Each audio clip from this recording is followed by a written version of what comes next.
지난 주일에는 오직 믿음이라는 주제로 말씀을 함께 나누었습니다.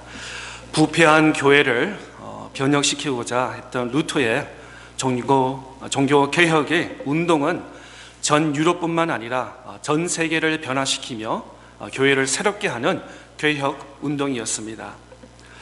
종교 개혁의 5대 정신이 바로 오직 성경, 오직 예수, 오직 은혜, 또 오직 믿음, 그리고 오직 하나님께 영광이라는 종교개혁의 정신으로 시작되어 갔습니다. 지난주에 오직 믿음에 이어서 오늘 말씀에는 오직 은혜, 오직 은혜라는 주의 말씀을 함께 나누기를 원합니다. 우리가 잘 아는 대로 고린도전서 13장 말씀은 사랑장이라고 하고 있습니다. 그리고 신약성경 히브리서 11장 말씀에 보면 믿음장이라고 우리가 잘 알고 있습니다. 그런데 오늘 본문 고린도전서 15장 말씀은 바로 우리가 잘 아는 부활장이라고 우리가 잘 알고 있습니다. 사도행전에서 나타나는 초대교회의 말씀은 늘 한결같습니다. 바로 예수 그리스도의 부활이었습니다. 부활 증거하는 것이 바로 초대교회의 핵심 가치였고 핵심 말씀 주제였고, 항상 모일 때마다 예수 그리스도가 나를 위해서, 우리를 위해서 죽으시고 약속하신 대로 부활 승천하신 예수 그리스도의 부활을 증거하는 것이 바로 초대교회의 메인 메시지였던 것입니다. 사도행전에 나타나는 초대교회 성도뿐만 아니라 오늘을 살아가는 우리 현대인들, 또 우리 모두에게도 동일하게 예수 그리스도의 죽음과 예수 그리스도의 부활을 고백하며 증거해야 될 줄 확신합니다. 예수 그리스도의 부활이 바로 기독교의 핵심입니다. 만약에 예수 그리스도의 부활을 제껴놓으면 우리는 아무 것이 없습니다. 우리가 선하게 착하게 이웃을 사랑하면서 다른 어떤 교리와 이런 거 하더라도 예수 그리스도를 나를 위해서 죽으시고 부활하신 그 핵심 기독교의 고백이 없으면은 우리 교회, 우리 기독교의 모임은 아무 의미가 없는 것을 다시 한번 강조하는 것입니다. 사도 바울 고백처럼 만약에 부활이 없으면, 부활의 증거가 없으면은 그것은 기독교가 아니다는 것입니다. 우리의 믿음, 우리의 소망, 우리의 간증은 헛것이라고 바울은 우리에게 그렇게 고백하고 있는 것입니다. 오늘 말씀에 바울 사도는 이렇게 고백하고 있습니다. 내가 나 된 것은 하나님의 은혜로 된 것이다. 바로 사도 바울의 고백이 우리의 고백이 되어서 하나님의 은혜를 깊이 깨닫고 더 나아가서 하나님의 일에 충성되는 삶을 살아가는 저와 여러분 다 되시기를 바랍니다. 바울은 누가 무엇이라고 해도 틀림없이 사도였습니다. 또 바울은 가는 곳마다 담대하게 복음을 전했습니다. 눈치 보면서 여기서 복음을 전하면 안전할 것 같으면 전하고, 여기서 만약에 군인들이 많고 로마 군인이 많으면 내 복음 전하면서 창에 맞을 수도 있고 또 옥에 갇힐 수 있기 때문에 눈치 보면서 하지 않고, 바울은 가는 곳마다 늘 담대하게 예수 그리스도의 복음을 전한 것을 우리는 잘 알고 있습니다. 또 가는 곳마다 하나님의 교회, 예수 그리스도의 교회를 세운 것을 우리가 사도행전을 통해서 또 신약 성경을 통해서 우리는 잘 알고 있습니다. 또 27권의 신약 성경 중에 13권이라는 반 이상의 아주 막대한 분량의 성경을 기록한 것이 바로 바울 사도인 것입니다. 또 주를 위해서 기꺼이 자기 목숨을 바쳐서 순교까지 했던 것이 바로 바울 사도였습니다. 참으로 위대한 사도였습니다. 그럼에도 불구하고 그는 본문에서 자기를 가리켜서 사도 중에 가장 작은 자라고 불렸습니다. 심지어는 사도라 칭함 받기를 감당하지 못할 자라고 그렇게까지도 표현했습니다. 왜 그렇습니까? 그 이유는 과거에 그는 죄인이었기 때문에 그렇습니다. 사도 바울은 원래 하나님의 교회를 핍박하던 자였습니다. 예수님 믿기 전에, 변화받기 전에는 당신 예수 믿는 사람이지, 당신 예수님이 제자지 라고 하면서 고발해서 옥에 잡아서 옥에 놓고 그런 사도 바울이었습니다. 오히려 하나님의 원수된 자였습니다. 바울은 과거에 자기가 얼마나 큰 죄인이었는지, 예수 그리스도를 핍박하고 교회를 핍박하고 예수 그리스도를 따르는 기독교인들을 핍박하는 그게 앞잡이가 된 바울 사도는 나중에 본인이 회심하고 바로 예수 그리스도를 믿고 나서는 내가 이렇게 큰 죄인이었구나 하면서 하나님의 은혜를 더 많이 깨달았다는 것을 알 수 있는 것입니다. 우리가 잘 아는 찬송가 305장은 존 뉴턴이 기록했습니다. 존 뉴턴은 철학자요, 신학자요, 음악가요, 선교사였던 이 존 뉴턴이 나 같은 죄인 살리신라고 이 아름다운 우리가 잘 아는 찬송가를 작곡을 하셨습니다. 그 1절 가사가 나 같은 죄인 살리신 주 은혜 놀라와 잃었던 생명 찾았고 광명을 얻었네. 이 찬송가는 4절까지 다 동일하게 하나님의 은혜라고 고백하는 것을 찬양하고 있습니다. 우리는 어떻습니까? 우리의 지나간 삶을 돌이켜보면은 우리도 역시 예수님 믿기 전에는 우리도 죄인이었습니다. 죽어 마땅한 죄인이었고 용서받기 어려운 죄인이었습니다. 만약에 은행에 1,000불, 5,000불 빚을 졌으면 열심히 일해서 갚으면 그 빚을 갚을 수 있는 것입니다. 그러나 우리의 영혼의 죄는 돈으로, 착한 행위로, 선행으로 어떤 대신할 수 있는 것이 없습니다. 오직 예수 그리스도를 믿음으로 고백할 때 우리의 죄인 되는 것을, 영혼의 죄를 우리가 사함을 받을 수 있는 것은 오직 유일하신 예수 그리스도로 믿음으로 고백밖에 없다는 것입니다.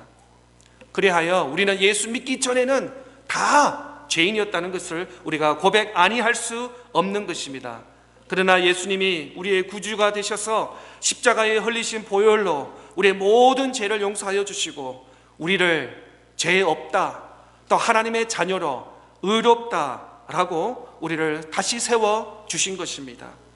그래서 우리가 이 시간에 하나님 앞에 나와서 그 구원의 감격, 그 죄의 용서함, 또 그 하나님의 은혜에 감사하면서 우리가 하나님께 감사, 찬양, 영광을 하나님께 올려드린 줄 믿는 것입니다. 그리고 우리의 발걸음을 지금까지 인도해 주셨습니다. 올해 한 해도 하나님께서 여러 가지 어려움 속에서도 하나님께서 우리를 지켜주시고 인도해 주신 은혜 감사합니다. 또 지난 5년, 10년, 20년, 30년 보면은 모든 것이 동일하게 하나님의 은혜라고 우리가 고백할 수밖에 없는 것입니다. 그래서 구약 사무엘상에 에베네셀 하나님까지 이때까지 오늘까지 인도하신 하나님이라고 말씀하고 있는 것입니다. 우리도 사울 바울처럼 모든 것이 전적으로 하나님의 은혜임을 고백하고 늘 하나님의 은혜의 풍성이 받아 감사하는 삶이 되시기를 바랍니다. 우리가 오늘 주일 예배에 나와서 건강한 모습으로 하나님께 예배 드릴 수 있다는 것 자체가 다 주님의 은혜인 줄 고백합니다. 하나님의 자녀로서, 또한 하나님의 백성으로서 하나님의 성전에 하나님이 가장 기뻐하신 몸된 교회에 나와서 예배 드릴 수 있다는 것도 하나님의 크신 은혜인 것입니다. 주님 앞에 예배 드릴 자격 없는 사람이었지만 다시 한번 십자가의 은혜로 통해서 하나님께 예배 드릴 수 있게 된 것이 다 은혜인 것입니다. 나의 노력, 나의 열심, 나의 선함, 나의 착한 행실이 아니라 다 모든 것이 하나님의 은혜라고 우리는 고백 아니할 수 없는 것입니다. 오늘 본문에서도 바울은 모든 것이 하나님의 은혜였음을 고백하고 있습니다. 이 고백이 우리의 사도 바울의 고백이 우리의 고백이 되어서 우리도 은혜 안에 삶을 사는 저와 여러분 다 될 수 있기를 바랍니다. 여러분, 교회가 있어서 얼마나 감사합니까? 교회 와서 또 위험한 요소도 있지만 그래도 우리가 마스크를 착용하면서 오늘까지 이렇게 하나님께 예배 드릴 수 있어서 얼마나 감사합니까? 만약에 교회가 없고 예배가 없고 우리의 믿음이 없다면 이 세상은 얼마나 허무하겠습니까? 그냥 기계적으로 그냥 일하고 그냥 생활하고 가족들 돌보는 그런 패턴 같은 그런 삶을 살 텐데, 하나님이 있어서 또 우리에게 죄 용서함과 구원이 있어서 또 교회 믿음의 공동체가 있어서 얼마나 하나님께 감사합니까? 어떤 분이 저한테 물었어요. 차타 누가 있냐고, 가족이 있냐고, 친척이 있냐고, 친구가 있냐고. 교회가 있다고. 그죠? 교회만 있으면 만족하지 않습니까? 가족이 필요하죠. 친구도 필요하죠. 직장과 사업, 어떤 좋은 아이템도 이런 것도 필요하죠. 그보다도 더 귀한 것이 믿음의 공동체, 믿음의 교우들이 함께 있어서 얼마나 감사합니까? 더 나아가서 함께 일주일 동안 일주일에 한 번씩 예배도 드리고 또 라운드 테이블에서 함께 식사를 나눈, 얼마나 하나님께 감사합니다. 여러분, 교회가 있는 것에 대해서 하나님께 감사하십시오. 또 믿음의 공동체 예배 드릴 수 있어서 얼마나 감사한지 하나님께 예배 드릴 수 있을길 바랍니다.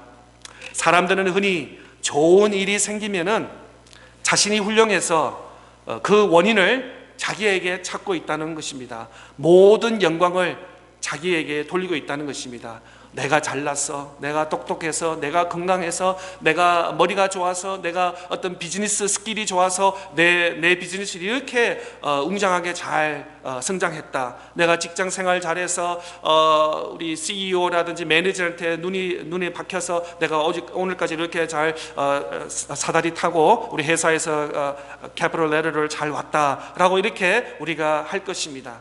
만약에 내 하는 일이 잘 안 되면은 다 조상을 탓을 할 것입니다. 내 부모가 이랬다고, 우리 조상이 이랬다고, 조상이 그래가지고 이렇게 됐다고, 아니면 환경을 탓할 것입니다. 코로나 때문에 내 비즈니스가 힘들다고, 코로나 때문에 내 직장이 어렵다고, 그 뭐 때문에, 아니면 나보다는 다 타인에게, 우리 매니저 문제라고, 우리 CEO 문제라고, 우리 지역 문제라고 하면서 다 모든 잘못되면은 타인에게 탓을 하고, 잘 되는 것은 다 내가 잘나서, 내가 잘했기 때문에 라고 이렇게 심지어 말할 것입니다. 그러나 뒤돌아보면은 모든 것이 다 하나님의 은혜인 것을 우리가 고백 아니할 수 없다는 것입니다. 사도 바울처럼 자신의 현재 사도의 귀한 사명을 감당하게 된 것이 자신의 어떤 공로와 어떤 이유 때문이 아니라 오직 하나님의 은혜라는 것을 사도 바울은 고백하고 있는 것입니다. 자신은 너무나 작고 초라한 존재였으나 하나님의 은혜로 인해 귀한 사도가 되었다는 것이죠. 그렇습니다. 바울의 고백처럼 현재 우리의 모습과 이 세상에 되어지는 모든 일들은 다 하나님의 은혜와 하나님의 섭리 속에 되어진다고 우리가 고백 아니할 수 없습니다. 저는 과학을 잘 모르지만 지구가 이렇게 앵글가 있다고 합니다. 틸트 됐는데 23.5도의 각도를 이렇게 기울어졌다고 합니다. 만약에 이것이 다른 각도로 또 너무 이렇게 휘어지면은 우리는 이 땅에서, 이 지구에서 살 수 없다고 합니다. 모든 공기와 어떤 해전과 모든 것이 해서 사람들이 한 시간도 살 수 없는 것이 되는 것입니다. 또 우리 지구와 또 태양의 거리가 약 한 93밀리언 마일이라고 합니다. 만약에 이 지구가 태양하고 가까워지면 우리는 뜨거워서 다 타 죽을 것입니다. 만약에 지구가 너무 거리가 멀다 하면은 우리는 다 추워서 얼어 죽을 것입니다. 이걸 다 누가 하셨어요? 하나님께서 하셨어요. 저와 여러분이 93밀리언 마일의 거리를 재서 이렇게 하셨나요? 아무도. 이거는 인간의 힘으로 할 수 있는 것이 아닙니다. 이 광대한 지구도 23.5도의 각도를 가진 것도 하나님께서 다 하셨어요. 우리는 그걸 은혜를 모르고 그냥 하루하루 살고 있는 것입니다. 최근에 1년 동안 마스크 하니까 얼마나 답답하고 불편하시겠습니까? 이전에도 우리 산소를 공급하고 마음껏 만나고 마음껏 교제하고 이런 것이 얼마나 이전에 어떻게 생각해보면 이게 얼마나 지난 수십 년 동안 마스크, 감기 들리고 아플 때만 마스크 하고 병원 갈 때만 했지만 그전에는 마스크 착용한다는 생각도 저도 안 했는데 얼마나 은혜스럽게 우리가 산소를 하고 지냈습니까? 어떤 물고기가 내가 왜 물에서만 살고 있지? 이라고 하는 물고기가 좀 바보스러운 물고기가, 그래서 좀 똑똑한 물고기가 야단치면서, 야, 너는 태어나면서 물에서 살았고 죽을 때까지 물에 있었기 때문에 물고기야 라고 하고 있습니다. 마찬가지 어떻게 보면 우리 사람도 그렇습니다. 하나님께서 다 주셨어요. 단지 우리가 깨닫지 못하는 거예요. 이 우주, 이 갤럭시, 이 넓은 우주 광장에 하나님께서, 하나님의 터치가, 하나님의 손길이 없으면 우리는 단 하루도 존재할 수 없는 그런 연약한 인간이라는 것을 우리가 까달아야 하는 것입니다. 때로는 우리가 이것 때문에 내가 잘났고 이것 때문에 잘했다 하지만 그거는 아주 세 발의 피를 밖에 되지 않다는 것이요. 이렇게 살 수 있다는 것은 하나님의 은혜인 것입니다. 하나님의 은혜인 것입니다. 이사야서 43장 1절 말씀에 보면은 야곱아 너를 창조하신 여호와께서 지금 말씀하시느니라. 이스라엘아 너를 지으신 이가 말씀하시느니라. 너는 두려워하지 말라. 내가 너를 구속하였고 내가 너를 지명하여 불렀나니 너는 내 것이리라. 또 신약성경 갈라디아서 1장 15절 말씀에 보면은 그러나 내 어머니의 태로부터 나를 택정하시고 그의 은혜로 나를 부르신 이가 다 하나님이시다. 다 하나님이에요. 이 사도 바울과 또 이사야서를 기록한 저자가 다 하나님이라는 거예요. 하나님이 처음부터 내 태초부터 나를 창조하시고 부르시고 종기가게 오늘 또 부르시고 오늘 또 인도하시고 하나님께 하신 모든 것이 하나님이라는 거예요. 구원도 하나님이시고 오늘 이 자리에 나와서 예배 드릴 수 있는 것도 다 하나님의 은혜라는 것입니다. 하나님께서 우리의 이름을 부르시면서 너는 내 것이라 말씀하시면서 또한 어머니의 태에서부터 생명의 권원이 바로 하나님이시다라고 말씀하고 있습니다. 다 하나님의 은혜. 어떤 사람이 자녀가 6이 있다고 합니다. 근데 아들, 딸, 아들, 딸, 아들, 딸. 그래서 사람이 물었어요. 혹시 당신 선생님은 서울대에 나왔습니까? 어떻게 이렇게 순서가 아들, 딸, 아들, 딸, 아들, 딸 정확하게 이렇게 넣었습니까? 근데 그분은 서울대학도 나온 사람이 아닙니다. 하나님께서 그렇게 아들, 딸, 아들, 딸, 아들, 딸 주신 거예요. 혹시 여러분 가운데 저희 집을 포함해서 딸, 딸, 딸 집이 있습니까? 하나님께서 딸, 딸, 딸 주신 것입니다. 혹시 여러분 가정에 아들, 아들, 아들 있습니까? 아들, 아들, 아들 주신 것도 다 하나님이에요. 사람의 계획에서 이렇게 하면 아들 놓고 이렇게 하면 딸 놓고 모르겠습니다. 그거는 아닌 것 같아요. 하나님께서 다 주신 거예요. 하나님께서. 혹시 여러분 last name이 김씨입니까? 이씨입니까? 박씨입니까? last name이 있습니까? 그것도 다 하나님이 주신 것이에요. 우리가 한국에서 태어나서 지금은 미국에 살고 있는 것도 어떻게 가만히 생각해 보면 다 하나님의 은혜예요. 만약에 한국에 머물러 있었으면 회사 생활하고 늘 끝나자마자 2차, 3차 하면서 술 마시면서 그런 문화에 교회에 전혀 갈지 않고 또 집사의 장로의 직분을 받으는 전혀 그를 아닌데 미국에 하나님께서 예정하시고 택하여 주셔서 미국에 오셔서 교회 생활하시면서 믿음을 가지고 구원을 받고 직분을 갖고 몸된 교회를 섬기는 이것이 다 하나님의 섭리라는 것입니다. 아직도 전 세계를 보면 미국을 선호하고 미국에 살고 싶어하는 사람이 많이 있는 것을 볼 수 있습니다. 오늘 또 예배 자리에 나오셔 예배를 드리는 것도 하나님의 은혜라는 것입니다. 오늘이 주일이라는 것을 까먹지 않고 기억하여서 오늘 아침에 일어나자마자 아침 드시고 옷 입고 교회에 나올 수 있는 이 길을 인도해 주신 분도 하나님이라는 것이에요. 만약에 기억하시고 오늘 주일이야? 늦었네? 라고 하면 우리가 예배 자리에 못 나올 수 있다는 것입니다. 또 건강한 모습으로 예배 자리에 나올 수 있는 것도 하나님의 은혜인 것입니다. 모든 환경을 허락하여 주셔서 예배에 나올 수 있게 있다는 것이 또 하나님인 것입니다. 아시는 분은 알겠지만 저희 집 앞에 기차가 있어요. 기차 철도가 있어요. 한 번은 주일날 나오는데 기차가 걸렸어요. 그래서 보통 한 10분 혹은 15분이면 기차가 패스하잖아요. 근데 이 기차가 지나가다가 제 앞에서 멈추더라고요. 그러니까 어떻게 해요? 그때는 제가 여기 온 지 얼마 안 돼서 이게 다른 루트를 잘 모르는 거 나와서 굉장히 당황스럽습니다. 그래서 빨리 GPS를 다른 루트로 해가지고 저희 집이 졸지아인데 테니스로 가가지고 다시 졸지라고 그러니까 상당히 시간이 많이 걸렸습니다. 그런 예배에 늦지 않게 제때 잘 왔습니다. 여러분 혹시 가정에 자녀들이 만약에 아프면은 오늘 엄마 아빠가 여기 예배에 나올 수 있겠습니까? 그러지 못합니다. 만약 여러분 자동차에 어떤 타이어가 펑크가 되면은 걸어올 수는 집에서 교회까지 걸어올 수는 없으니까 못 올 수 있습니다. 만약에 여러분 드라이브스루에 어떤 큰 대형 사고가 나가지고 지금 인베스티게이션 하면은 도로를 다른 라우트로 리라우트를 할 수 못 오기 때문에 교회 이런 거 보면은 하나부터 열까지 천까지 하나님께서 다 하신 거라는 거예요. 하나님께서 우리가 이렇게 예배 자리에 나올 수 있고 기도할 수 있고 예배할 수 있고 찬양할 수 있는 것이 모두 다 하나님께서 다 조직으로 다 인도해 주시고 함께 해 주셨기 때문에 우리가 이 예배의 자리에 나와서 하나님께 영광을 돌릴 수 있는 줄 확신하는 것입니다. 그렇다면 세 가지 말씀드리겠습니다. 하나님의 은혜로 은혜 받은 우리 성도가 그러면 어떻게 살아가야 하겠습니까? 첫째, 감사하며 살아야 합니다. 감사하며 살아야 됩니다. 어떤 성도님들 간증을 들었습니다.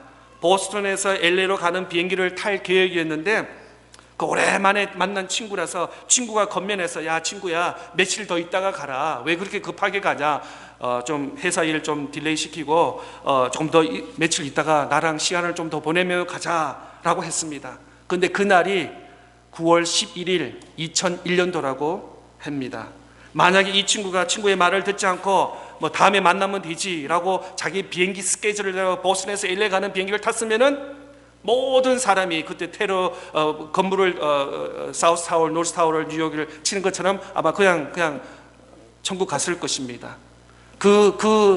젊은 집사님은 늘 그 날을 기억하지 잊지 않고 늘 매일 하나님께 감사하며 살고 있다는 간증을 들은 기억이 납니다. 우리도 매일 고백하며 살아야 됩니다. 생명을 주시는 분도 하나님이시고 생명을 거두어 가시는 분도 하나님이심을 우리는 깨달아야 되는 것입니다. 건강도 마찬가지입니다. 건강을 주시는 분이 바로 하나님이라는 것을 우리는 고백 아니할 수 없는 것입니다. 죄로 인해 마땅히 죽을 수밖에 없고 우리의 본성이 악하고 연약하여 행위로서는 결코 의를 이룰 수 없는 절망적인 존재였으나 하나님의 전적인 긍휼과 자비의 은총으로 말미암아 믿음으로 의와 생명을 이루는 길을 얻게 되었다는 것입니다. 더욱이 구원받은 우리 성도들에게는 땅의 것과는 비교가 안 되는 하늘의 영광, 하늘의 소망을 가지고 감사하며 사는 저와 여러분 다 될 수 있기를 바랍니다. 그러므로 우리들의 호흡이 있는 한 최선을 다해서 하나님께 감사할 수밖에 없다는 것입니다. 비록 세상적으로 볼 때는 힘이 없고 공고하고 부족한 부분이 있을지라도 우리가 받은 은혜가 우리에게 족한 뿐만 아니라 넘치도록 풍성한 것을 우리는 감사하며 깨달아야 되는 것입니다. 하나님의 은혜 감사하며 사는 저와 여러분 되시기 바랍니다. 고린도후서 12장 9절 말씀에 보면은 나에게 이르시기를 내 은혜가 내게 족하도다. 이는 내 능력이 약한 데서 온전함의 짐이라 하신지라. 그러므로 도리어 크게 기뻐함으로 나의 여러 약한 것들에 대하여 자랑하리니 이는 그리스도의 능력이 내게 머물게 하려 함이라. 바울의 고백이 무엇입니까? 바로 하나님의 은혜라는 것입니다. 나의 연약함도 나의 은혜, 하나님의 은혜라고 고백하고 있습니다. 또한 은혜를 받은 성도들은 또 두 번째로 어떻게 살아야 됩니까? 두 번째로 겸손하게 살아야 합니다. 겸손하게 우리는 살아야 합니다. 아브라함 링컨이 대통령이 있을 때의 일입니다. 어느 날 그는 백악관 현관 앞에서 구두를 닦고 있었습니다. 비서가 이 광경을 보고는 너무나 미안하고 송구스러워 몸둘 바를 몰라 이렇게 말했습니다.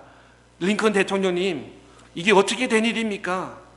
그리고 링컨 대통령이 뭐가 이렇게 됐냐고 라고 답변하면서 대통령인데 왜 친히 자기 구두를 닦고 있냐 말이는 것입니다. 링컨 대통령은 허리를 펴고 일어나서 아니 자기 구두를 내가 닦는데 무슨 특별한 이유가 있냐라고 답변하였습니다. 근데 그 비서는 그게 아니라 구두를 닦는 일은 이렇게 좀 천한 일이고 대통령께서는 이 나라 큰 일을 할 일을 대통령인데 이 천한 구두를 닦고 있습니까? 라고 했습니다. 그랬더니 대통령께서 내가 어릴 때도 구두를 닦았고 구두를 닦는 일이나 나라를 살리는 일이나 다 중요하고 다 귀한 일이다 라고 대통령 아브라함 링컨은 그렇게 답변했습니다. 그 비서는 대통령의 겸손하고 이 사례에 맞는 말에 굉장한 감탄을 받았습니다.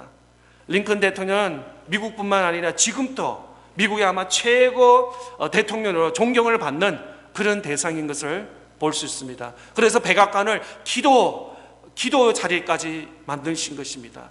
하루 직무, 얼마나 대통령의 중요한 일들을 하는데도 시작을 위해 기도를 하고 또 하루를 마치면서 기도하고, 기도했더니 어떻게 했어요? 어머니가 너가 앞으로 뭐가 되든, 교사가 되든 직장인이 되든 뭐가 되든 늘 하나님의 말씀 기도. 그래서 여러분 혹시 보셨습니까? 4년마다 이너그레이션 대통령 선언을 할 때 보면은 아브라함 링컨 그 성경의 바이블을 손을 들고 오른손을 들면서 대통령들이 성서를 하는 것을 보게 되는 것입니다. 그만큼 아브라함의 신앙, 어떤 겸손 우리가 배울 수 있는 것입니다.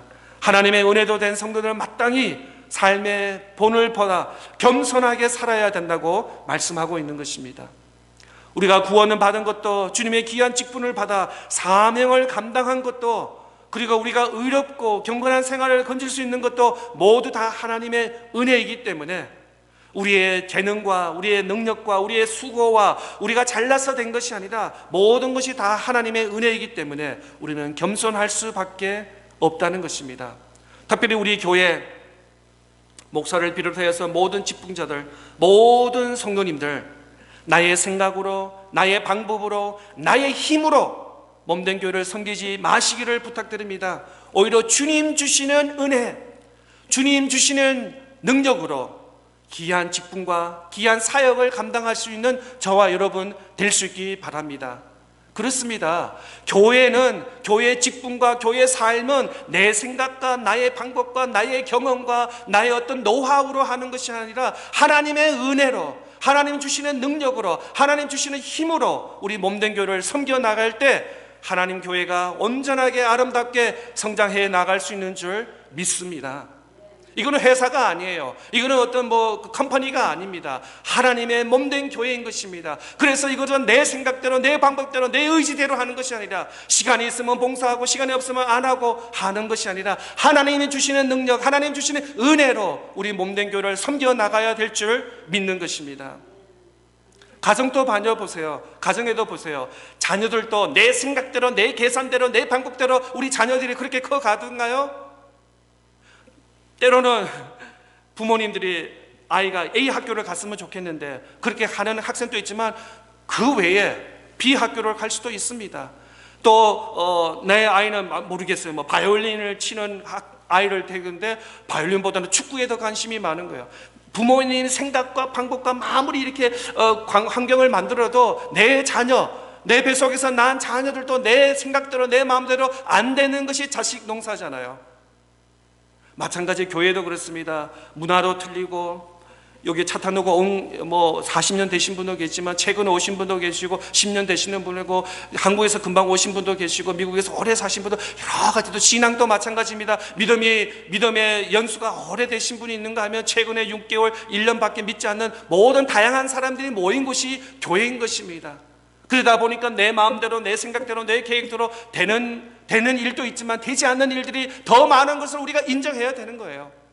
교회는 하나님이 주시는 능력으로, 하나님이 주시는 은혜로 나아갈 때 온전히 교회가 아름답게 섬겨 나갈 줄 믿는 것입니다. 세 번째로, 하나님의 은혜도 된 성도가 어떻게 살아야 합니까? 하나님의 영광을 위해 힘써야 됩니다. 고린도전서 오늘 본문 말씀 8절 9절 말씀에 보면, 맨 나중에 만사되지 못하여 난자 같은 내게로 보여셨더느니라. 나는 사도 중에 가장 작은 자라. 나는 하나님의 교회를 박해하였으므로 사도라 칭함받기를 감당하지 못할 자니라. 바울은 자신을 참으로 부끄럽고 보잘것없는 사람이라고 여겼습니다. 그러나 그 위에 하나님의 은혜가 덮여졌을 때 그는 자신의 결코 무익한 존재가 남아있을 정도가 아니라 자신이 더 있는 하나님의 은혜로 헛되이 하지 않기 위해서 그 누구보다도 더 많이 수고했다고, 또 수고함을 깨달았다고 사도 바울은 고백하고 있습니다. 오늘 마지막 본문 15장 10절 말씀에 보면은 그러나 내가 나 된 것은 하나님의 은혜로 된 것이니 내게 주신 그의 은혜가 헛되지 아니하여 내가 모든 사도보다 더 많이 수고하였으나 내가 한 것이 아니요 오직 나와 함께 하신 하나님의 은혜로다 라고 사도 바울은 이렇게 고백하고 있습니다. 그리하여 바울은 남은 생년 동안 그 은혜를 힘입어 하나님께 영광을 돌리는 일에 힘쓰며 살았다는 것입니다. 그렇습니다. 우리 성도들은 이제는 더 이상 초라한 자신의 존재에 무익한 나는 아무것도 할 수 없어 나는 쓸모가 없는 인간이야 라고 좌절하는 것이 아니라 하나님의 은혜를 입은 사람이기 때문에 아니야 세상 사람들은 나를 무시하더라도 하나님께서 나는 귀하고 존귀한 존재라고 우리가 깨달았어. 하나님의 바울 사도처럼 하나님의 영광을 위해서 가정에서나 직장에서나 사업도에서나 교회에서나 어디에서나 무엇을 하든지 하나님의 영광을 위해서 힘쓰는 저와 여러분 될 수 있기를 바랍니다. 고린도전서 4장 1절 2절 말씀에 보면 사람이 마땅히 우리를 그리스도의 일꾼이요 하나님의 비밀을 맡은 자로 여길지어다.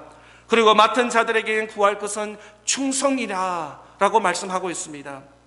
그러므로 이제 우리 모든 성도들은 자신에게 베풀어 주신 하나님의 은혜의 분량에 따라 오직 하나님의 영광을 위해 맡은 바 자리에서 마음과 힘과 정성을 다해서 충성해야 될 줄 믿습니다. 말씀을 마치겠습니다. 하나님의 은혜로 된 성도님, 지금 무엇을 불평하고 계십니까? 무엇을 자랑하고 있습니까? 무엇을 위해 힘과 열정을 쏟아붓고 있습니까? 불평하기 전에 하나님께서 나에게, 우리 가정에, 또 우리 교회에 주신 은혜를 헤아려 보시기를 바랍니다. 불만, 불평하는 것이 아니라 하나님께서 이런 어려운 환경 속에서도 나에게, 우리 가정에, 우리 교회에 이렇게 은혜를 부어주셨구나 라고 하나님의 은혜를 사모하는 저와 여러분 될 수 있기를 바랍니다. 더 나아가서 하나님의 말씀으로 통해서 하나님의 계획과 하나님의 뜻을 분별하는 저와 여러분 다 될 수 있기를 바랍니다. 은혜 받은, 하나님의 은혜를 받은 저와 여러분 감사가 넘칠 수 있기를 바랍니다. 겸손한 마음으로 하나님 주시는 능력과 힘으로 귀한 몸된 교회와 하나님 나라를 세워나가는 저와 여러분 되시기 바랍니다. 무엇을 하든, 크고 작은 무엇을 하든 모든 영광을 하나님께 돌리는 저와 여러분 다 되시기를 바랍니다. 다 하나님의 은혜인 것입니다. 오직 은혜 빼고는 우리는 더 이상 할 말이 없는 것입니다. 은혜, 모든 것이 은혜입니다. 오늘 본문 말씀 읽고 마치겠습니다. 9절 10절 시작. 나는 사도 중에 가장 작은 자라. 나는 하나님의 교회를 박해하였으므로 사도라 칭함받기를 감당하지 못할 자니라. 그러나 내가 내 된 것은 하나님의 은혜로 된 것이니 내게 주신 그의 은혜가 헛되지 아니하여 내가 모든 사도보다 더 많이 수고하였으나 내가 한 것이 아니요 오직 나와 함께 하신 하나님의 은혜로다.